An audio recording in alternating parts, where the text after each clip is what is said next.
In response to injury of the blood vessel wall, the body relies on a dynamic coagulation system to stop bleeding. At the site of injury, clot formation is initiated by the adhesion of platelets, followed by activation of the coagulation cascade.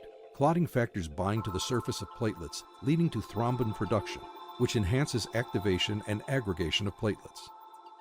Thrombin also causes fibrin strand formation, which reinforce and stabilize the developing clot. Clot formation at the site of injury helps stop the bleeding. As part of the normal healing process, the clot is gradually degraded from the wound area.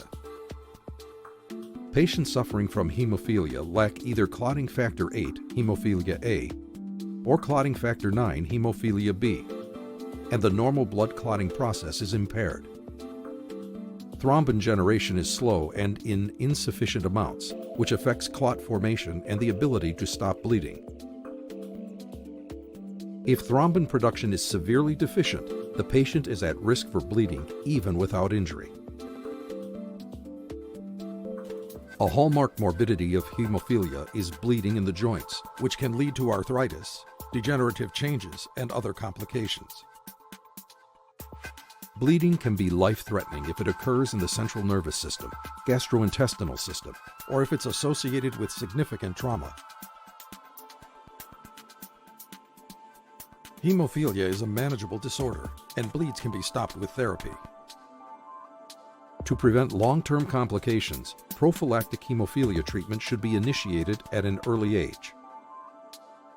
The clotting system maintains a balance between preventing excess bleeding and avoiding thrombosis.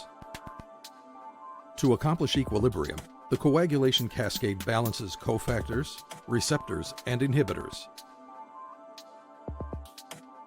When the endothelial wall is injured, the tissue factor pathway is activated by tissue factor TF exposure and the binding of activated factor 7, while the tissue factor activated factor 7 complex is capable of activating factor 10 and subsequent thrombin production. This can be blocked by the inhibitory tissue factor pathway inhibitor, TFPI, which is present in platelets, plasma, and the endothelium. The coagulation system counters the effect of TFPI via an amplification loop. This rapidly activates factor 10 and produces thrombin.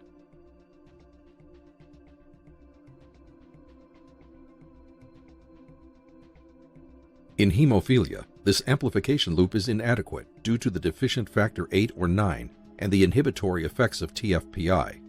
This renders patients at risk of bleeds. In addition to inhibiting the amplification loop, TFPI also inhibits the propagation phase of clotting by binding to factor 5 and thereby prohibiting conversion of prothrombin to thrombin by the 5A-10A complex. Reduction of TFPI activity is being studied as an approach to counterbalance the risk of bleeding while avoiding an increase in thrombosis events. There are various approaches to modulating TFPI activity, including antibodies directed against this protein. Development of therapies that may not require replacement of clotting factors might allow for new approaches to prophylaxis while avoiding IV infusion and